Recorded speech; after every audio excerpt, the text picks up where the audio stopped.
உங்க கட்சி தலைவர் விஜயோ இல்ல கட்சி நிர்வாகிகளோ உங்க அணில் குஞ்சுகளை கட்டுப்படுத்துறதுக்கான ஆதாரமோ இல்ல கட்சி தலைவர் பேச்சு ஆரம்பிக்கிறதுக்கு முன்னாடியே அணில் குஞ்சுகளை அடங்கி ஒடுங்கி உட்கார செய்து கட்டுப்படுத்துறதுக்கான வீடியோ ஆதாரமோ இல்ல கூட்டம் தொடங்குறதுக்கு முதல்லையே, அதாவது முதல் நாளே அணில் குஞ்சுகள் இப்படி கண்ட்ரோல் இல்லாம பிரச்சாரங்கள் டாப்ல ஏறுறது, கரண்ட் போஸ்ட்ல ஏறுறது, கோவில் கோபுரத்துல ஏறுறது, கடைகள் போர்டுல ஏறுறது, பிரச்சாரகன் பின்னாடி ஓடி வர்றதுன்னு இப்படி சில்லறை தற்கொலைகளா நடந்துக்கிட்டீங்கன்னா இனி எடுத்து நான் உங்களை பார்க்க வர மாட்டேன்னோ இல்ல பேச ஆரம்பிக்க மாட்டேன்னோ உங்க தளபதி அன்பாகவோ இல்ல அகற்றியோ பேசுறதுக்கான வீடியோ ஆதாரம் டேட் வாரியா சிபிஐ கிட்ட ஒப்படைக்க தயாரா? ஏன்னா சென்னை ஹைகோர்ட் ஜட்ஜி உங்க கட்சி தலைவர் விஜய்க்கு தலைமை பண்பு, அதாவது லீடர்ஷிப் குவாலிட்டி இல்லைன்னு விமர்சனம் பண்ணதை கண்டிச்சீங்களே, அப்ப அதை போயிட்டு நீங்க சிபிஐ கிட்ட நிரூபிக்கணுமா வேண்டாமா? அதுக்கு நான் கேட்கிறேன். அப்படி விவரமா சொல்லு.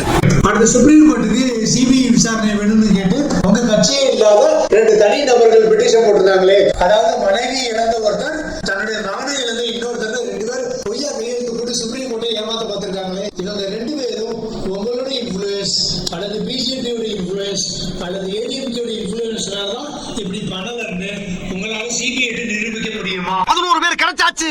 Team ready.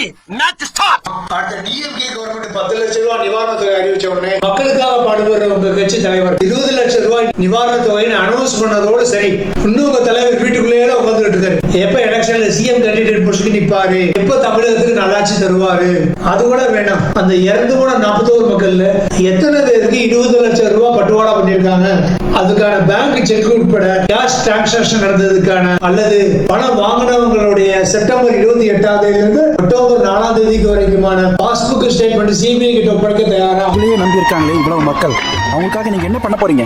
இதுவரைக்கும் உங்க 2 பேருக்கு நான் என்ன பண்ணிருக்கேன்? ஒண்ணும் பண்ணல. அதேதான் அவங்களுக்கு போய் சொல்றேன். நடந்த 41 மரண சம்பவத்துக்கு காரணமான முதல் குற்றவாளியான விஜய் சரி சம்பவம் விபத்தா நடந்ததுனால கொஞ்சம் பேனிக் ஆயிட்டாரு, ஏர்போர்ட்ல ஓடி போயிட்டாரு. அடுத்த நாளே ரிப்போர்ட்டர்ஸ் கூப்பிட்டு ஏன் இப்படி இது ஒரு விபத்து கிடையாது சதின்னு ரிப்போர்ட்டர்ஸ் கிட்ட பேசல. அன்னைக்கு ஒரு 2 நாள் கழிச்சு ஒரு வீடியோல பேசுறப்ப கூட இறந்து போன 41 பேருக்கு ஒரு அஞ்சலியோ ஒரு வருத்தமோ ஒரு மன்னிப்போ தெரிவிக்காம சிஎம்க்கு சேலஞ்ச் விட்டுருந்தாரு. அதுக்கான எக்ஸ்பிளனேஷனை சிபிஐ கிட்ட நேர்மையா அவரால் சொல்ல முடியுமா? இதே மாதிரி போலீஸ் விசாரணையில 24 பேர் இறந்து போயிருக்கிறாங்க. அந்த 24 பேரோட குடும்பத்துக்கும் நீங்க சாரி சொன்னீங்களா? தயவு செஞ்சு சாரி சொல்லிருங்க. அது வேற வாயி, இது நார வாயி.